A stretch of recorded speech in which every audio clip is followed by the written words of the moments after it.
Empezaremos por Maite Padilla. Hola Maite, ¿cómo estás? Nos conocemos. Está preocupada por la variabilidad y validez de los datos específicamente en dolor, ¿vale? El dolor crónico, dice, es tan subjetivo, depende tanto de cada persona, de cada momento, que no ve factible la recogida de datos y su fiabilidad. Ahí lo dejo. Entiendo que para datos numéricos, como puede ser una cifra de glucosa o una tensión, todas estas recogidas de datos están muy bien, pero para cosas como el dolor crónico, ¿qué está hablando Maite? Que es muy subjetivo, incluso su valoración numérica subjetiva, pues tiene su preocupación. ¿Quién podría decir algo? Yo puedo responder fácilmente. Adelante. Bueno, pues Maite tiene razón, pero es subjetivo para todos. Entonces yo creo que depende cómo se mire. Si el dolor es subjetivo, los datos son subjetivos, pero son muy reales para el paciente. Por lo que si yo te inyecto una sustancia que te va a dar dolor a una persona, se la inyecto a otra persona, la respuesta va a ser diferente, pero es muy, muy real para el paciente. Si yo mido los cambios dentro de ese mismo paciente y mido dentro de otros parámetros también, no solamente el dolor, se puede ver es que me sale todo en inglés ahora, la imagen, un GRU más completo de lo que es el dolor para el paciente. Y esa es la información que se necesita para hacer una medicina personalizada, que es lo que es necesario para el dolor. Un número, una escala de dolor no significa nada, pero si pones un número, que la intensidad del dolor, con el sueño, el sentido de la depresión, con el catastrofismo, con la experiencia del dolor del paciente, ya te haces una imagen. Si luego haces un tratamiento y vuelves a medir lo mismo, puedes observar el cambio. Y esa información es la que es valiosa a la hora de hacer un tratamiento clínico. Esa es mi opinión. Mira, para completar le pediría a Jordi, perdona que estoy un poco constipado, María ha entrado en lo que es la captación probable de datos más objetivos, por ejemplo, la funcionalidad, ¿no? El dolor, mucho del dolor, sobre todo el dolor nociceptivo, no mecánico, vamos, tiene que ver con eso, el sueño. Tú mejoras el sueño, si tú mejoras tu funcionalidad puedes caminar más, puedes hacer deporte, aunque tú puntúes igual en la intensidad del dolor, tú estás mejor de si has empezado un tratamiento que te permite ahora tener una vida ya no para actividades básicas, sino instrumentadas, incluso deporte, ¿no? Y tú estás puntuando exactamente el mismo dolor, que puede ser un dolor severo, pero lo que pasa es que ahora tardas más en conseguir ese dolor severo, ¿vale? Eso, al menos desde mi punto de vista, me parece que ahí tenéis muchas oportunidades con los wearables, con lo que es los monitores de actividad, que pueden ayudar muchísimo a ver lo que es los prompts que hablaba Carlos y los preps, ¿no? Va a ser muy difícil basarnos solo en la puntuación subjetiva del dolor. ¿Hasta dónde podéis llegar hoy en día con la monitorización de esta actividad como influencia del dolor de una manera objetiva, por ejemplo, en funcionalidad? Podemos hacer muchas cosas, ¿eh? Y ahora permitidme licencias de ser el director de innovación también, o sea que habrá cosas que podré explicar que no son de práctica diaria, pero que se están trabajando. Es decir, de hecho, hay todo el tema de visión por computación que puede ayudar mucho en algunos aspectos por ejemplo, hay gente que cómo mides el dolor en alguien que está sedado, ¿no? O si tiene dolor, ¿no? O cosas de estas, ¿no? O a través de la voz. O sea, se está trabajando en muchas líneas de todo el tema de wearables, sensores y tal, para ver movimiento y esto, pero incluso un teléfono. Tú puedes saber de una manera muy sencilla si alguien se mueve o no, porque puedes traquear si se mueve su teléfono, también. Bueno, pero puede moverlo a alguien, ¿no? Pero vamos a suponer que esto... Entonces tú puedes mirar la actividad, o sea, hay desde pulseras, o sea, hay cosas muy de mercado que se pueden mirar para medir actividad y hay plataformas o hay sistemas que te permiten tener el reporting directo sin la intervención de la persona de toda esa actividad, ¿no? Por ahí puedes saber. Y luego está empezando a haber tecnología para o sea, que se está trabajando en diseños de algoritmos que te permitan, de alguna manera, cuantificar estas cosas, ¿no? Algoritmos para ver si alguien por la voz está cambiando cosas y tal. Es decir, yo no soy un experto en dolor, ¿eh? Es decir, no... Pero sí que es cierto que cada vez más hay más tecnología aplicada a la persona que te permite sacar conclusiones. Desde la visión por computación, todo el tema de tratamiento de voz, al final la voz es un elemento que se está empezando a trabajar a nivel de inteligencia artificial, a sacar algoritmos, y hay mucha tecnología para esto. Recogida de prompts, estamos todos ahora... Hay como una gran explosión de tener todo el mundo ahora vivir con una gran fiebre del prompt. Nosotros, por ejemplo, en el hospital estamos intentando incorporar esa práctica clínica y ahí, pues bueno, hay que poner... Pero sí, no, es que la respuesta es sí, hay tecnología que se está aplicando y que se está trabajando en ella. También os digo una cosa, la inteligencia artificial, a veces hay más inteligencia que artificial, ¿eh? O sea, es decir, todo esto hay que ir tomando esa justa medida. Y lo que puede ser válido, un algoritmo puede ser válido para la población de aquí, si se la lleva María el algoritmo a la población que tiene referencia en Irlanda, a lo mejor hay que entrenarlo. O sea, que no es decir, hay algún algoritmo y sirve para todo el mundo. O sea, es decir, eso se permite, ¿no? Darle la particularidad también del territorio donde estás. O sea, es decir, no sé si te he dado la respuesta o no, pero era un poco... Sí, bueno, sé que se está trabajando mucho lo que es funcionalidad en movimientos y en sueños se está trabajando mucho. Bueno, de hecho, Google, pues ahora mismo, o Apple te pueden decir lo que te has movido en un día. O tú mismo mirándote el teléfono, ¿no? Sí, lo que hay que entender es qué tecnología utiliza para llegar a esa conclusión, ¿no? Me refiero que al final todos los sensores y tal, cada uno Sí, utiliza un tipo de pero tecnología. mi teléfono me dice cuántas veces me he levantado de la silla. A ver, esto es importante, ¿eh? Para algunos pacientes, es muy importante. Lo que me preocupa más es que veo que muchas cosas también son similares, ¿no? Acaban de preguntar también sobre algo parecido, ¿no? Pero lo que me preocupa más es que si esto, al final, el sistema lo va a interpretar como un dato objetivo, ¿no? Y como tal va a recompensar algunas actuaciones o tratamientos y va a penalizar otras, ¿no? Que tengan mejor respuesta objetiva en el movimiento o algo así, cuando el dolor no deja de ser algo subjetivo. Pero bueno, es que A tenéis... este respecto, perdón, a este respecto a mí me gustaría, y también era una pregunta que iba a dirigir a Jordi, estamos hablando de un montón de nueva tecnología, de procesos de digitalización, que tú, Jordi, hablas desde un lugar privilegiado, porque estáis muy avanzados en historia, en otras cosas, pero ya ha comentado Carlos también, que es que en otros sitios ni tan siquiera hay una historia única, sin hablar de conexión con otros, interoperabilidad o conexión con otros lugares. Con lo cual, ¿realmente nuestro sistema sanitario está preparado para recibir toda esta información y actuar con ella? Porque el que haya muchos dispositivos, muchas apps, muchas herramientas, mucha inteligencia artificial, si no somos capaces de manejarla, al final, ¿nos va a ayudar realmente? Nuestro sistema está preparado, se está preparando. ¿Está peor que otros? No. No tenemos un peor sistema de información a nivel de país que pueda tener UK, por ejemplo. No estamos peor. ¿Que hay mucho camino? Sí. Pensad que esto al final es integrar información. O sea, yo creo que el paradigma ya no es... O sea, a veces, y aquí hay una doble visión, ¿eh? Hay los que dicen que hay que hacer una plataforma y meter todo el dato ahí y luego meter servicios sobre esa plataforma.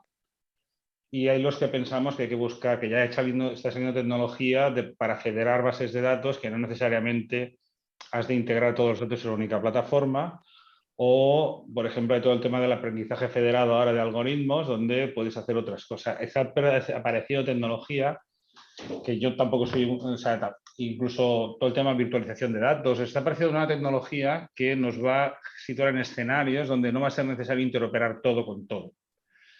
incluso los propios aparatos, o sea, los propios dispositivos tendrán capacidad, cada vez más algunos irán teniendo su propia capacidad para no tener que enviarte todo el dato, sino que haya cierto procesamiento del dato antes de enviarlo a la nube y no va a ser todo el dato, toda la raw data, ¿no? Todo te va a ir a la nube. O sea, es decir, el modelo de que todo tiene que interoperarse con todo, yo creo que en los próximos años evolucionará de manera diferente.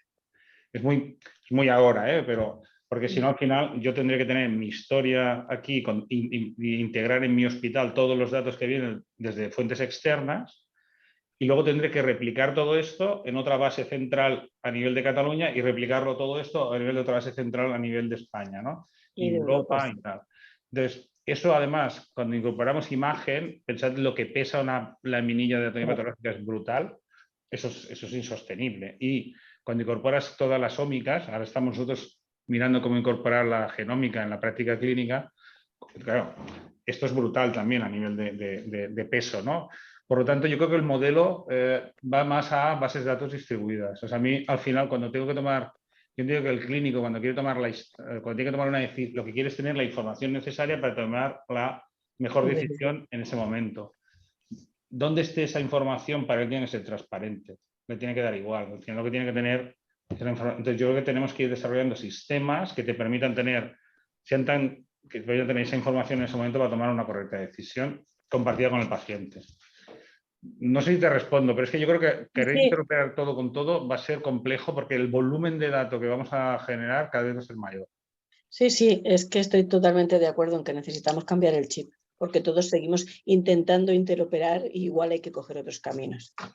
Pero todo esto se está hablando. A ver, las buenas noticias es que se está trabajando, ¿eh? Es decir, y de hecho hay fondos Next Generation. que se van a destinar a trabajar a estas plataformas. Que luego parecen, pero bueno, es muy de tripas, pero son muy necesarias para luego hacer. Y luego he pensado otra cosa, partimos y también se está discutiendo qué estándares en qué estándares hay que guardar esos datos. Eso es otro mundo, ¿eh? Es decir, que al final tú puedes tener mucho dispositivo que no sea un estándar. O sea, tenemos que ir a plataformas agnósticas con independencia del estándar en el que se trabaje. Todo eso se está trabajando. Oye, Carlos, me ha dejado muy preocupado que toda esta información que está hablando Jordi ha representado 47.000 millones, ya no por el gasto, sino que en Estados Unidos, en ciberataques, pues, ¿podrías explicar un poco qué les ha pasado? Eso es un desastre. Es un auténtico desastre, tienes toda la razón. Pues mira, en Estados Unidos fundamentalmente ha sido por caídas del sistema, por ransomware, es decir, el tema de pedir un rescate por información clínica, o sea, capturan miles de historias clínicas de distintos hospitales de un grupo, les piden una cantidad nada desdeñable por recogida, y luego un aspecto que quizás nos tiene que llevar a la preocupación mayor. Lo que fundamentalmente les pasó en Estados Unidos es que los hackers que empezaban a atacar los hospitales en aquel momento desarrollaron una tecnología para entrar en determinados aparatos de medición, desde las bombas de perfusión, pasando por la ventilación mecánica, por casi todos los aparatos de la UCI.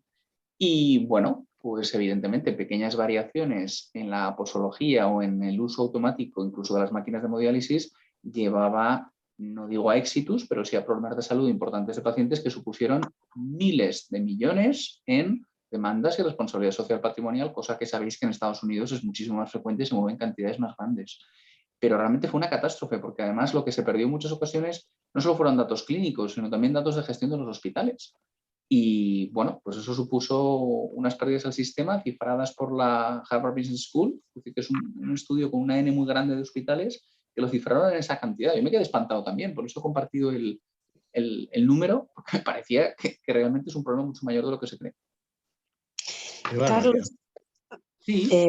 Mira, voy a aprovechar una pregunta que hace, pues se me acaba de ir la imagen, pero hace alguien en el chat, referente a que si los datos que recoge en su aplicación del móvil sobre dolor son fiables. Y yo, mientras tú hablabas, había notado que efectivamente cada vez tenemos más herramientas, más apps para que los usuarios se empoderen y puedan recoger ahí información para poder ser útil, pero tenemos algo, no tenemos, creo que no tenemos, pero podríamos de alguna manera hacer algún sistema que permitiera validar las aplicaciones, no un NICE, pero como un NICE que validara las aplicaciones, quiero decir, algo que se refiriera a eso, porque es que cada vez hay más. ¿Cuál es la que utilizan los usuarios? ¿Qué es lo que pregunta ella? ¿Me fío de lo que me dice mi móvil? Pues si es un iPhone, sí, si no, no. O si es, ¿sabes? Es que es un poco Claro, relativo. yo creo, fíjate, Rita, que lo primero que habría que recordar es que no es tanto el teléfono móvil o el soporte, sea Android, sea Apple, sea un iPhone o sea un Samsung, vamos, por hablar aquí de marcas, ¿no? Propaganda subliminal, sino cuál es la calidad de la app y la velocidad de procesamiento de datos que tenga. O sea, realmente los datos en bruto, ¿no? Los datos reales son de una utilidad relativa. Todo depende del software, qué tipo de uso hace de esos datos, cómo los recoge y qué interpretación hace de ellos. Porque en un determinado momento una frecuencia cardíaca puede parecer muy elevada, pero puede no serlo, o sea, si no tenemos en cuenta el contexto en el que se está recogiendo. Los datos sobre algo tan subjetivo como en ocasiones es el dolor, probablemente sea incluso más complicado, porque es cierto que hay muchísimas aplicaciones, pero se han encontrado muchísima disparidad, ¿no? Y evidentemente aquí sí que me referiría a la necesidad de que exista un organismo regulador, ¿no? o que la sociedad científica, y en esto lógicamente animo a la SED, ¿no? La Sociedad Española del Dolor, a que, al igual que se ha hecho desde otro punto de vista, conozco muy de cerca a los de la Sociedad Española de Psiquiatría, a una validación de APPs y diga, bueno, miren, estas son realmente útiles y estas no tanto. Porque efectivamente, si no, yo creo que también para el usuario supone un bombardeo agobiante, porque hay tantísimo donde elegir que realmente no está muy adecuado. Yo creo que hay que buscar siempre la homologación y todos los criterios de la CE para que esto sea así y, por supuesto, el encontrar el diseño y también que te lo recomiende el clínico que te está tratando. Yo creo que eso es lo fundamental, porque es quien mejor pueda conocer cuál es la aplicación que funciona y no tanto lo que nos pueda decir la red, que muchas veces el exceso de información supone una cierta desinformación, ¿no? Hay Totalmente cosas, de acuerdo contigo. hay cosas en pacientes que no se pueden comunicar. El País Vasco, bueno, en el Congreso de Bilbao, en teoría tenían que hablar de esto. Bueno, es un programa que por inteligencia artificial te reconoce las caras de dolor, ¿vale? Sabéis, hay una escala de escalas de dolor que se utiliza para gente mayor que tiene dificultades de comunicación o para demencia y todo esto. Y bueno, pues por lo que vi yo, lo mejoraron de una manera que simplemente mirándote en el móvil esto es útil, ¿no? Entonces lo tienen validado, pues evidentemente con escalas previas, que para eso tenemos las escalas que validan tradicionalmente las sociedades. De todas formas, hay muchas notas por aquí de gente que no acaba de estar de acuerdo cómo puede el paciente explicar el dolor con esta telemedicina. Parece que sé que tienen serias dudas de que esto, en concreto en el dolor, la exploración física, por ejemplo, pueda tener un futuro. No sé si podríais convencerlos, pero... Bueno, yo no sé si convencer, pero sí que matizaría una cuestión. A ver, la telemedicina ha de constar con una tecnología importante y sobre todo parte de lo que es una consulta telefónica tener acceso a imagen. De hecho, incluso en Telederma se hacen pruebas maravillosas porque con una fotografía de gran calidad por una cámara se puede analizar muy bien la lesión y no puedes llegar a hacer una biopsia, evidentemente, pero sí para orientar el diagnóstico y poner un primer tratamiento. Y creo que también para el dolor, evidentemente, aunque solo sea para cuestiones tan esenciales, como nos apuntaba también alguien en el chat, hombre, es necesario verse para que te apunten exactamente y te señalen dónde les duele y cómo, ¿no? Algo tan esencial como eso. Pero yo creo que también matizaría una cuestión, y hablo de eso desde la experiencia personal. La telemedicina es fantástica quizás para las visitas sucesivas. Para la primera consulta, quizás la presencialidad es imbatible, pero una vez que está establecido el primer diagnóstico y la cuestión está enfocada, para hacer las revisiones probablemente sí que sea muy útil, ¿no? Y el paciente no se tenga que desplazar, hacer tantos kilómetros, etc. Para la primera sigue teniendo sus limitaciones, las cosas como son. Muy bien, Carlos, pues mira, por ahí se puede mantener una relación confiable médico-paciente sin presencia física. Yo creo que sí, pero depende, claro, también de las herramientas o de las habilidades, incluso competencias que el médico desarrolle en el ejercicio de la telemedicina, porque nosotros también nos tenemos que adaptar. El contacto o la relación médico-paciente desde el principio es distinta, es una pantalla de por medio, entre otras cosas, ¿no?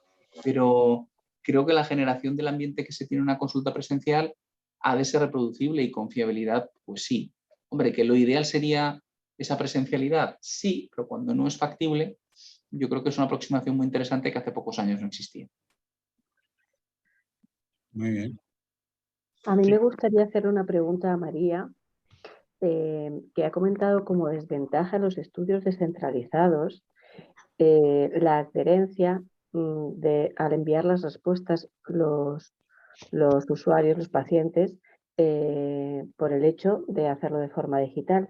Y esto me ha llamado mucho la atención, puesto que al revés, utilizamos en algunos casos herramientas de tipo digital para aumentar la adherencia en el caso de la adherencia terapéutica.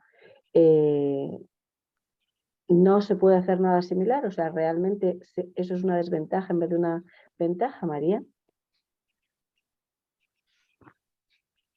Depende. En nuestro estudio tenía una duración de 3 meses. El cansancio existe para todos. Estamos hablando de pacientes que tenían dolor crónico bastante extendido y bastante intenso. Lo que le pedíamos era pues, que utilizaran su energía para ayudarnos en el estudio sin tener nada, sin que ellos ganaran nada. Eso fue una de las conclusiones que tuvimos en el estudio cuando les preguntamos qué les parecería utilizar esta aplicación a la hora del manejo del dolor crónico. Y la verdad es que todos dijeron, pues me parece una herramienta estupenda porque puedo comunicar 3 factores de mi dolor fácilmente, puedo explicar cómo cambia a través del tiempo, pero una de las cosas que dijeron es, yo no sé si el clínico va a tener tiempo para mirar esto, una de las cosas. Pero también tienes que tener en cuenta que los pacientes la mayoría de los pacientes que utilizaron nuestra plataforma fueron pacientes que se pusieron ellos adelante, que quisieron ser voluntarios para probar la plataforma, por lo que ya teníamos una especie de selection bias a la hora de los que querían utilizar la plataforma y a pesar de ello, con el tiempo bajó el número de informes que nos enviaron. Entonces yo creo que al principio fue bien, la idea fue bien, les gustó la idea, pero también hay que tener en cuenta lo que es el diseño de la plataforma. Y aquí es donde tuvimos muchas discusiones con los que diseñaron la plataforma. Muchos de los diseñadores de plataformas de salud digital no son clínicos, no entienden al paciente, no son pacientes y la diseñan para el paciente ideal, que suele ser una persona normal, sana. Y ahí es donde sí que hay algo que necesitaríamos cambiar en lo que es salud digital, en quizás entender más al paciente o al clínico o a los dos, si son los que van a utilizar la plataforma para aumentar la adherencia y quizás aumentar o mejorar la calidad de los datos. María, Javier Guerra pregunta, a nivel de investigación, ¿los datos obtenidos en plataforma de telemedicina son útiles y válidos para realizar estudios de investigación? Más o menos. Yo tengo publicaciones a través de eso, así que depende. Depende de los estudios y de los datos que quieras. La respuesta es sí, pero si puedes especificar un poco más, le respondo un poco mejor. Bueno, si lo vuelvo a preguntar al que quiera alguna aclaración ulterior. Maite Padilla de nuevo pregunta si sabemos cómo está la realidad en España, en concreto dolor y estas tecnologías. Igual Jordi tiene alguna experiencia. En dolor agudo seguro. Sí, pero... exacto. Y en dolor crónico, no, sinceramente no lo sé. Sí que hay, para seguimiento de pacientes crónicos que también tienen dolor, sí que hay. Es que yo creo que uno de los errores que a veces cometemos es pensar que es todo o nada. Es decir, lo digital también. Lo digital también no existirá nunca una herramienta para todo el mundo. O sea, siempre habrá alguien que no estará incluido. Me refiero cuando hablamos es decir, cuando pensamos en lo que decíais antes, ¿una relación médico-paciente puede ser solo digital? Pues depende del tipo de relación, etc. En el caso concreto de dolor crónico que preguntabas, es que yo no te sé decir porque no tenemos un inventario, no existe un inventario central donde todas las aplicaciones se estén usando, tú puedes, o al menos yo no lo conozco, tú puedes ir a buscar y ver qué hay. Y aprovecho ya también, respecto a la otra pregunta que comentabais, yo en mi vida pasada, que estaba en la Fundación TIC Salud, nosotros desarrollamos sí que hay algunas experiencias de evaluar aplicaciones móviles, en diferentes criterios, no solo tecnológicos. Entonces desarrollamos pasa que luego están ahí que no acaban de arrancar porque nadie quiere poner el cascabel al gato, también a nivel europeo.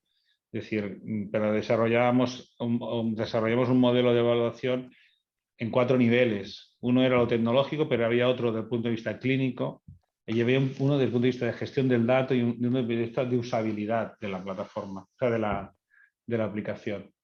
Y yo creo que hay más. Hay alguna experiencia más en Inglaterra, hay de evaluación de aplicación, de recomendaciones de aplicaciones o basada en la respuesta de usuarios o no. O sea, empiezan a ver una única norma, rollo así, en plan FDA y tal, no la hay. Es que nosotros tenemos serias dificultades de tiempo, ¿no? Y entonces, y el dolor crónico cada vez hay más y cada vez necesitan los pacientes pues más el toque personal y una atención continuada. Y quiero dejar caer, digo, ¿esto ahorra tiempo o no ahorra tiempo? ¿Aumenta la comunicación con el paciente o no? Si queréis os digo mi experiencia. Mi experiencia es que me he dado lo mismo o incluso más con una teleconsulta que viendo al paciente. Evidentemente esto ahorra gastos al sistema de salud. El paciente puede no estar de acuerdo en venir al hospital si le puedo hacer la cosa por teléfono, pero no tengo esa percepción de que voy a optimizar los recursos de tiempo que tenemos nosotros ahora. No sé si se ha llegado a investigar esto, a lo mejor Carlos sabéis, pero no lo sé, pero yo no tengo la percepción de que esté ahorrando tiempo. Que el paciente sí, que lo que el paciente, a muchos se piensan, esto lo hacéis para ver más pacientes y dedicarnos menos tiempo, que hay de todo, ¿eh? Hay gente que lo acepta mucho y hay gente que está totalmente en contra. Pero Sí, yo no tengo esa no, sensación. yo sí, si me permite, un apunte. Cuando hablamos de digitalización y hablamos de la teleconsulta, no necesariamente tiene que ahorrarte tiempo más allá de los desplazamientos. Pero cuando hablamos de digitalización y de utilizar todo el potencial que te da el digitalizar la atención, es que tú puedes ser más proactivo en la atención que reactivo. O sea, hay una serie de cómo construyes esa relación que a la larga te puede hacer ganar tiempo, porque vas a conocer mejor a la persona que estás atendiendo, vas a poder hacer una serie de cosas que si fueras en analógico no harías. Respecto a lo que tú comentas, sí que hay algún estudio por ahí. Yo, si no recuerdo mal, alguien de primaria del ICS pero no era dedicado a dolor, o sea, sino cómo la teleconsulta ha mejorado cosas en cuanto a desplazamiento, en cuanto a tiempo, incluso a la huella de carbono, en la aplicación de teleconsulta en primaria. En el caso del dolor, desconozco si existen publicaciones al respecto. Yo, lo que igual no lo conocéis y no os ha hablado hoy, pero lo que está muy bien es la consulta médico-médico. Eso ahorra mucho tiempo, enriquece a los profesionales, puede haber un banco de preguntas que se va aprendiendo de todos los profesionales relacionados con la patología y agiliza mucho la gestión de pacientes y prioridad de pacientes. Pero bueno, eso sería mucho más fácil de implementar y rápidamente. Pero bueno, por aquí están hablando también, Rita, de exploración física. Bien, exploración física, por la pandemia hicimos el primer curso de exploración física online en la Sociedad Española del Dolor. Creo que tiene 8 créditos, estuvo muy bien, aún os podéis apuntar, está en dolor.com. Bueno, sirve para aprender exploración física online y no online, para todos. Y no es un invento propio, es desde la Academia de Neurología Americana, que lo tenía específicamente para migraña y dolores orofaciales y lo expandimos a lo demás, ¿vale? O sea que Y eso evidentemente requiere de unos trucos que ahí se dan en el curso, ¿no? A ver, Rita, quedan 5 minutos. Entonces, yo que tenía otra cosa para Jordi, que es que cuando has hablado de gemelos digitales, explícanos algún ejemplo práctico que tú creas que se puede adaptar con inteligencia artificial, con esa gestión de datos anonimizados para la gestión de pacientes crónicos y si puede ser para dolor, pues para dolor. A ver, si tú anonimizas el dato, al final, el dato anonimizado, o sea, tú al final, si haces un gemelo digital con datos y anonimizas esos datos, tú a partir de aquí podrás rescatar para tener proyectos de investigación, de investigación clínica, ¿no? Es decir, podrás decir, por ejemplo, ¿hay alguna asociación entre que los pacientes que que puntúen más de dolor por aquí y al final haces grandes análisis de volúmenes y tal y detectas que pues cuando tienen esta patología con esta otra y además pasa no sé qué, pueden puntuar más alto en un tipo de valoración. O sea, empiezas a descubrir o qué relación hay o ante el pronóstico, o sea, todo el tema de los datos de vida real y toda la evidencia basada en datos de vida real. Si ya todo este camino, a la hora que tú anonimizas los datos y los agregas cuando hablamos de datos clínicos. Cuando buscamos gemelos digitales, lo que buscamos es una copia del hospital, tanto clínico como no clínico, para poder tomar decisiones sobre ese gemelo digital y a poder ser en tiempo casi real. Eso sería el objetivo, que nosotros no estamos allí todavía, ¿eh? Es decir, estamos ahí empezando a buscarlo porque nuestro gemelo digital de historia clínica no es en tiempo real. O sea, nosotros tenemos un delay entre lo que pasa en el mundo real y cómo se le incorpora al gemelo. Y sobre ese gemelo lo que buscamos es trabajar, lo atacamos eso, para buscar grupos específicos de pacientes, sobre eso se hace desarrollo de algoritmos. Al final lo que trabajamos es mucho a demanda de los clínicos que nos van pidiendo, no sé, en cáncer estamos trabajando muchas cosas sobre esa base de datos estandarizada, que es la copia del otro. Si eso fuera en tiempo real, tú podrías simular qué pasaría si abro o cierro. Todo esto lo podrías ir haciendo sin tener que trabajar en tiempo real. No sé si estoy respondido o... Bueno, nosotros estamos, supongo que como todos los pacientes, muy interesados en predecir la respuesta a algún fármaco. Sí, y sobre todo no hacerle daño al paciente, ¿no? Que no le siente mal el fármaco. Hay la parte farmacogenómica individualizada, pero bueno, en fin, que eso no está accesible a todo el mundo. Esto sí que para eso sí que lo estamos utilizando, para ver predecir respuesta de tratamiento, pronóstico, o sea, cómo va a ir evolucionando la enfermedad. Eso es muy interesante. Para todo eso es ver si hay patrones por encima de relaciones entre enfermedades y esto cuando tienes más volumen. Todo esto sí que se está trabajando. Pero estos son todos los proyectos que ahora también hay mucho movimiento de datos de vida real, ¿no? Y evidencia basada en datos de vida real, que es, para eso tienes que sacar de la historia clínica y los tienes que estandarizar y ordenar. Que, por cierto, puedes estandarizar y ordenar aquello que está bien puesto en la historia clínica, ¿eh? Es decir, tampoco, porque a veces nos pasa, yo también... Dices, hombre, si esto ya lo he puesto en la historia, sí, pero es que depende de cómo lo pongas, luego hay una manera de extraerlo. O sea que una de las primeras cosas que influye es que los clínicos nos hacemos un poquito más ordenados a la hora de meter la información si luego queremos sacar a partir de esos datos. Sí, esto es importante porque de hecho he hablado en la conferencia inaugural sobre el ICD-11. El 1 de enero de este año se estrenó la codificación en dolor, por fin, que no la teníamos muy bien. Esto es una buena noticia para los pacientes, una manera de dialogar y estandarizar entre nosotros el diagnóstico, el dolor, ¿vale? Y en fin, una última pregunta, si me permite, Rita, es que, llegada muy al principio, la preocupación sobre la historia clínica, los datos, cómo compartirlos cuando uno se cambia de comunidad. La historia clínica europea, ¿alguien sabe para cuándo va a ser eso? ¿En Irlanda lo tenéis? No, pero Dinamarca, en ese sentido, en los 3 países que conozco, es el que lidera. Dinamarca tiene todo digitalizado. Cuando digo todo me refiero a absolutamente todo, para lo bueno y para lo malo. En España ya están haciéndose pilotos para entrar en la historia europea, pero claro, teniendo en cuenta que nosotros todavía no todos estamos en la interoperable propia española, pues si no hay datos, da igual que entremos en la europea. Lo importante es recoger las cosas y que se recojan bien. Pero, bueno, es que hay proyectos hace muchos años que se habla de la historia europea, creo que era el Antílope, uno de estos. Hay proyectos europeos, o sea, hay financiación europea para compartir datos en un espacio único. No estamos tan mal, en España. O sea, no estamos tan mal. Ya sé que a lo mejor puedo parecer un poco tonto optimista, pero cuando comparas con otros países también del entorno europeo, no estamos tan mal. No estamos tan...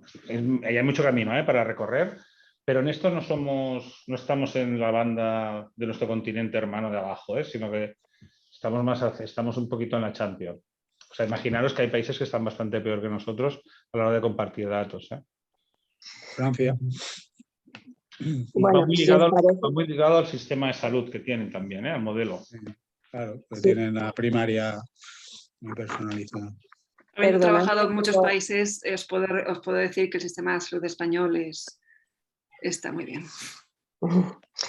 Bueno, me vais a perdonar todos, pero nos queda 0 minutos, o sea, iba a decir 1 minuto, pero ya hemos entrado en hora y nos han pedido que seamos rigurosos con el horario, así que voy a hacer un breve resumen. Creo que ha sido una mesa bastante productiva. Jordi nos ha hablado de la transformación digital en el ámbito sanitario, todo lo que está suponiendo esta transformación para llegar a una medicina personalizada, la nueva forma de relacionarnos tanto con los pacientes como entre nosotros los profesionales y la importancia de los datos que mejoran los procesos y nos ayudan a tomar mejores decisiones clínicas y a empoderar a los pacientes.